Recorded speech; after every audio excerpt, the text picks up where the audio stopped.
कभी सोचा है एक ऐसी दुनिया के बारे में जहां हर चीज की कीमत एक हो और न्याय उसका तो कोई मतलब ही ना हो। सुनने में अजीब लगता है ना। खैर, आज हम सैर करने वाले हैं एक ऐसी ही अजीब दुनिया की, भारतेंदु हरिश्चंद्र के मशहूर नाटक अंधेर नगरी की दुनिया। तो चलिए इस कहानी की जड़ों तक चलते हैं और समझते हैं कि 100 साल से भी ज्यादा पुरानी होने के बावजूद ये कहानी आज भी इतनी रेलेवेंट क्यों लगती है, इतनी अपनी सी क्यों लगती है। और इस नाटक की शायद सबसे मशहूर लाइन यही है। ये लाइन हमें सीधे उस अजीब दुनिया में ले जाती है जिसके बारे में हम बात कर रहे हैं। एक ऐसी जगह जहां 1 किलो भाजी और 1 किलो खाजा मतलब मिठाई दोनों का दाम एक ही है ना? एकदम अजीब बात।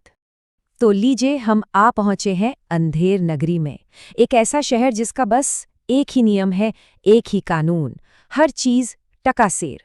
मतलब आप सोना खरीदिए या लोहा, कीमत एक ही लगेगी।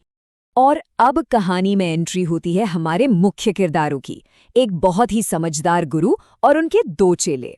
और बस इन्हीं की आंखों से, इन्हीं के नजरिए से हम इस अजीब शहर को देखने और समझने वाले हैं।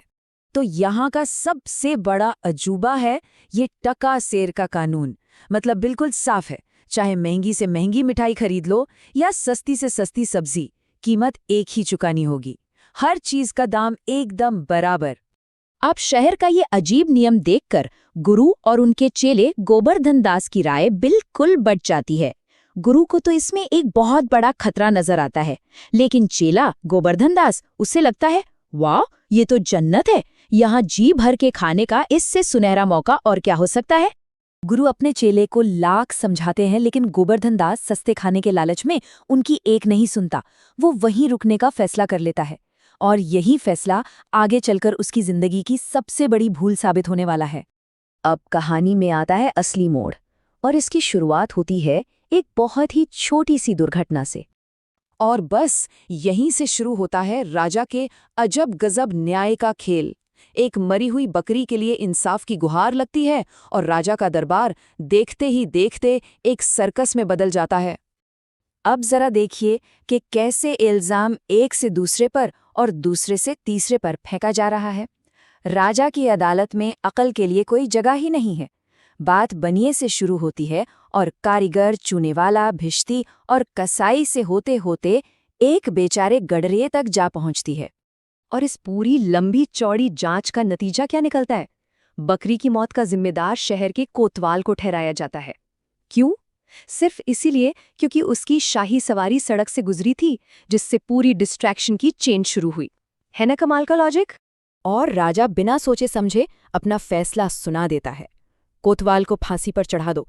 यहाँ इंसाफ की रफ्तार तो देखिए, बहुत तेज है, पर उसकी दिशा वो एकदम गलत है। अब कहानी अपने सबसे मजेदार मोड़ पर पहुंचती है, जहां सजा देने में ही एक नई और बहुत अजीब मुसीबत खड़ी हो जाती है। सवाल तो मजेदार है ना?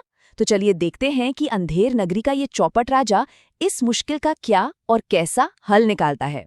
बात असल में ये है कि कोतवाल साहब तो फांसी के फंदे के लिए बहुत पतले हैं। तो राजा का समाधान सुनिए।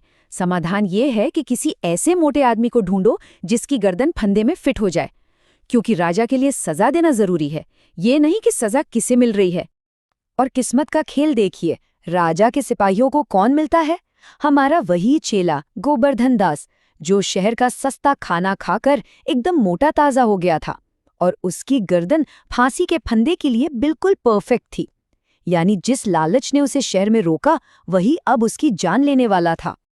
अब कहानी अपने अंजाम की ओर बढ़ती है, एक ऐसे मोड़ पर जहां अक्ल बेवकूफी पर भारी पड़ती है। और ठीक उसी वक्त जब निर्दोष गोवर्धन दास को फांसी दी जाने वाली थी, जब सारी उम्मीदें खत्म हो चुकी थीं, उसके बुद्धिमान गुरु अचानक उसे बचाने के लिए आ पहुंचते हैं। अब यहाँ गुरु अपनी चतुराई का इस्तेमाल करते हैं। वो राजा के लालच और मूर्खता का फायदा उठाते हैं और एक कहानी गढ़ते हैं। वो कहते हैं, राजा, यह इतिहास का सबसे शुभ मुहूर्त है।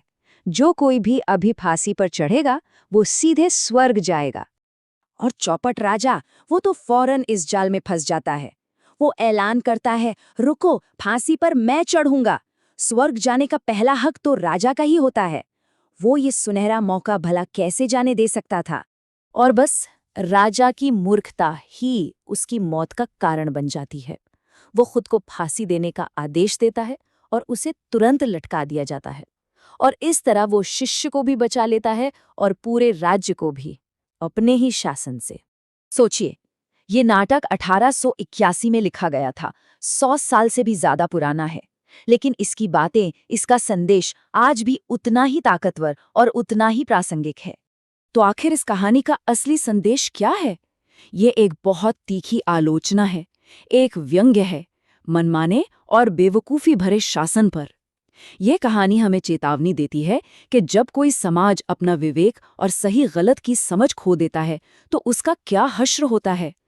और अंत में ये कहानी हमें एक सवाल के साथ छोड़ जाती है कि एक ऐसी दुनिया में जहां तर्क या विवेक की कोई जगह न हो, वहां असली शक्ति किसके पास होती है? सिंहासन पर बैठे शासक के पास, या फिर उस मूर्खता के पास जो उस पर हावी है? वही मूर्खता जो किसी भी सल्तनत को चौपट कर सकती है।